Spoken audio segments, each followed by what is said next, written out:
സ്നേഹമുള്ളവർ, ഉൽപ്പത്തി പുസ്തകം 1-ാം അധ്യായം 1-ാം വാക്യം ഹീബ്രു ഭാഷയിൽ എഴുതുമ്പോൾ 7 വാക്കുകളാണുള്ളത്. എന്നാൽ മലയാളത്തിലേക്ക് നമ്മൾ തർജ്ജമ ചെയ്യുമ്പോൾ 5 വാക്കുകളെ കാണുവാനായിട്ട് സാധിക്കുകയുള്ളൂ. കാരണം കഴിഞ്ഞൊരു എപ്പിസോഡിൽ നമ്മൾ പറഞ്ഞു കഴിഞ്ഞു, 2 പ്രാവശ്യം ആവർത്തിക്കുന്ന ഒരു ഹീബ്രു പദം മലയാളത്തിലേക്ക് തർജ്ജമ ചെയ്തിട്ടില്ല എന്നും അതിൻ്റെ കാരണങ്ങളും നമ്മൾ കഴിഞ്ഞ എപ്പിസോഡിൽ കണ്ടതാണ്. ഇന്ന് നമ്മൾ കാണാൻ പോകുന്നത് ആ 7 വാക്കുകളിലെ 5-ാമത്തെ വാക്കാണ്. 5-ാമത്തെ വാക്ക് ഹർഷമയും എന്ന വാക്കാണ്. ഹർഷമയും എന്ന ഈ വാക്ക് ഒന്ന് സ്പ്ലിറ്റ് ചെയ്ത് മനസ്സിലാക്കേണ്ടി വരും, ഒന്ന് പിരിച്ചെഴുതേണ്ടി വരും. ഹ എന്ന് പറയുന്ന ഒരു ശബ്ദവും അതുപോലെ തന്നെ ഷമയും എന്നൊരു വാക്കും. ഹ എന്ന് പറഞ്ഞിട്ടുണ്ടെങ്കിൽ അതൊരു ആർട്ടിക്കിളാണ്, ഡെഫിനിറ്റ് ആർട്ടിക്കിൾ. നമ്മൾ ഇംഗ്ലീഷ് ഭാഷയിൽ ദ, ദി എന്നെല്ലാം ഉപയോഗിക്കുന്ന ഡെഫിനിറ്റ് ആർട്ടിക്കിളാണ് ഹ എന്നതുകൊണ്ട് ഉദ്ദേശിക്കുന്നത്. അതിന് ഷമയും എന്ന് പറയുന്ന വാക്കിന് 2 അർത്ഥങ്ങളാണുള്ളത്. ഒന്ന് ഹെവൻസ്, രണ്ടാമത്തെ അർത്ഥം സ്കൈ എന്നാണ്. അതായത് ആകാശം അല്ലെങ്കിൽ സ്വർഗങ്ങൾ എന്നുള്ളൊരു അർത്ഥം കിട്ടുന്നു.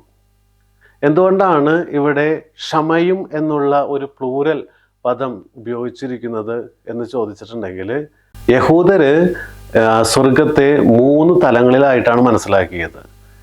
അവർ കണ്ണുകൾ കൊണ്ട് കാണാൻ പറ്റുന്ന ഒരു തലം, അതിനെ ആകാശം എന്നവർ വിളിച്ചു. പിന്നെ ടെക്നോളജിയുടെ സഹായത്തോടു കൂടെ നമുക്ക് കാണുവാൻ പറ്റുന്ന ഒരു ബഹിരാകാശം, കോസ്മോസ്. അതുപോലെ തന്നെ നമ്മുടെ ആന്തരിക കണ്ണുകൾ കൊണ്ട് നമ്മൾ കാണേണ്ട ദൈവത്തിൻ്റെ ഇരിപ്പിടമായ സ്വർഗം.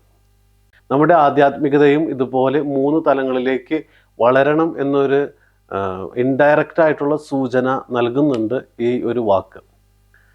നമ്മളുടെ നാട്ടിലൊക്കെ ആരെങ്കിലും മരിച്ചാൽ സാധാരണക്കാർ പറയുന്നത് ആൾക്കനക്കമില്ല, ശ്വാസം പോയി എന്നൊക്കെയാണ്. എന്നാൽ ഒരു ഡോക്ടറിൻ്റെ അടുത്ത് കൊണ്ട് ചെന്നാൽ ആ ഡോക്ടർ സയൻസിൻ്റെയും ടെക്നോളജിയുടെയൊക്കെ സഹായത്തോടു കൂടി പറയും അയാൾക്ക് ഹാർട്ട് അറ്റാക്ക് വന്ന് അയാൾ മരിച്ചു എന്ന്. എന്നാൽ ഈ ബോഡി ഒരു പുരോഹിതൻ്റെ അരികിൽ കൊണ്ടു ചെന്നിട്ടുണ്ടെങ്കിൽ പുരോഹിതൻ പറയും ശരീരത്തിൽ നിന്നും ആത്മാവ് വേർപെട്ടിരിക്കുന്നു എന്ന്. ഇത് തന്നെയാണ് ഈ ഒരു 3 തലങ്ങളിലുള്ള സ്വർഗത്തിൻ്റെ അണ്ടർസ്റ്റാൻഡിങ്. വെറും കണ്ണുകളോടുകൂടെ നോക്കുന്നവന് ആകാശം മാത്രമേ കാണുവാനായിട്ട് സാധിക്കുകയുള്ളൂ. എന്നാൽ സയൻസിൻ്റെയും ടെക്നോളജിയുടെയും സഹായത്തോടു കൂടെ നോക്കുന്നവൻ ബഹിരാകാശം കാണുന്നു. എന്നാൽ ആധ്യാത്മികമായിട്ട് വളർന്ന ഒരുവൻ നോക്കുമ്പോൾ അവൻ്റെ ആന്തരിക കണ്ണുകൾ കൊണ്ട്, അകക്കണ്ണുകൊണ്ട് സ്വർഗം കാണുവാനായിട്ട് സാധിക്കുന്നു. പ്രിയമുള്ളവരെ, നമ്മൾ ഏത് ലെവലിലാണ് നിൽക്കുന്നത് നമുക്കൊന്ന് ചിന്തിക്കാം. നമ്മൾ കാണുന്നത് ആകാശമാണോ, അല്ലെങ്കിൽ ബഹിരാകാശമാണോ, അല്ലെങ്കിൽ ദൈവത്തിൻ്റെ ഇരിപ്പിടമായ സ്വർഗം തന്നെയാണോ? ദൈവം നമുക്ക് കണ്ണുകൾ നൽകിയിരിക്കുന്നത് ദൈവത്തെ കാണുന്നതിന് വേണ്ടിയിട്ടാണ്. നമ്മുടെ കണ്ണുകൾ ദൈവത്തെ കാണുന്ന രീതിയിൽ തുറക്കുവാനായിട്ട് എല്ലാവർക്കും സാധിക്കട്ടെ. നല്ലൊരു ദിനം ആശംസിക്കുന്നു.